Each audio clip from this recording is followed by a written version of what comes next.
আসসালামু আলাইকুম বন্ধুরা, আমি ভালো আছি। আশা করি যে যেখানে আছেন সবাই ভালো আছেন। তো বন্ধুরা, আজকে আমি আপনাদেরকে বানিয়ে দেখাবো পিপার আইস পেক কীভাবে বানায় সেটা আমি বানিয়ে দেখাবো। কোনো ধরনের ঝামেলা হয় না, খুব অল্প সময়ে এই পিপার আইস পেকটা বানিয়ে ফ্রিজে রেখে মানে ডিপ ফ্রিজে রেখে অনেক দিন পর্যন্ত ব্যবহার করা যায়। তো আজকে আমি সেটাই বানিয়ে নিব আর আপনাদেরকে দেখিয়ে দেব। তো তার জন্য এখানে আমি মাত্র অল্প পিঁপে নিয়েছি, মানে এক ফাল্লা পিঁপে নিয়েছি, আর বাকিগুলো খাওয়া হয়েছে। তো পিঁপাটা প্রথমে আমি পিঁপার যে খোসা আছে ওই খোসা মানে আমি ছাড়িয়ে নেব।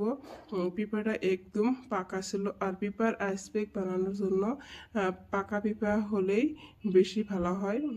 পাকা পিঁপাতে পিঁপার আইস কেক বানানো হয়। তো বন্ধুরা, পিঁপাটা আমি এখন ভালো করে হাত দিয়ে মুঠে নেব।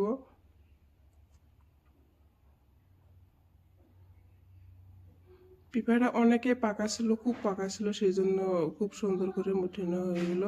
তো এখন আমি ছাঁকনি দিয়ে খুব সুন্দর করে ছেঁকে নিব। আর দেখতেই পাচ্ছেন বন্ধুরা, খুব সহজে এই পিঁপড়ার যে আইসপেক বানালো সেই পিঁপড়ার যে রসটা খুব সুন্দর করে বার করছি। এখানে কিন্তু পানি ব্যবহার করা যাবে না, আমি কিন্তু একদম পানি ব্যবহার করিনি। যেহেতু পিঁপড়াটা অনেক পাকা ছিল সেই জন্য পিঁপড়ার ভিতরে অনেক পানি থাকে, সেই পানিটা দিয়েই চলে যাব।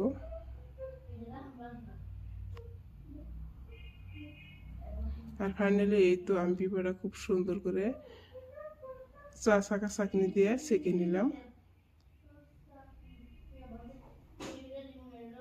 আর এইভাবে আইস প্যাক বানিয়ে ফ্রিজে রেখে দিলে কিন্তু অনেক সুবিধা হয় আমাদের। সব সময় তো এইভাবে বানানো যায় না, সেই জন্য মানে বানিয়ে ফ্রিজে রাখলে মাঝে মাঝে ব্যবহার করা যায়। তো এখন আমি ছোট্ট একটা টিফিন নিয়েছি, এই টিফিনে আমি নিয়ে দেবো আইসের যেগুলো মানে ব্লক থাকে ওইগুলোতে দিলে বেশি ভালো হয়। ওইগুলোতে আমি অন্য আইস প্যাক বানিয়ে রাখছি, সেই জন্য মানে ওইগুলা মানে বন্ধ হয়ে রয়েছে। তো এটাতে আমি বানিয়ে নেব, বানিয়ে তারপরে এক রাতের মতো ফ্রিজে রেখে দিব।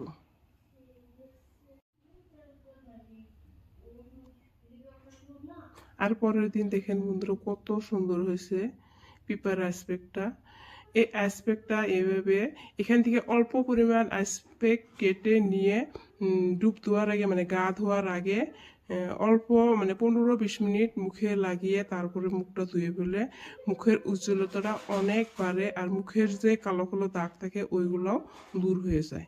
তো আমি এইভাবে বানিয়ে মাঝে মাঝে ইউজ করি, সেজন্য ভাবলাম আপনাদেরকে দেখাই দেই আর কিছু শেয়ার করি। দেখেন কত সুন্দর হয়েছে। তো বন্ধুরা, আমার আইস পেক বানানোটা কেমন হলো প্লিজ কমেন্ট করে জানাবেন।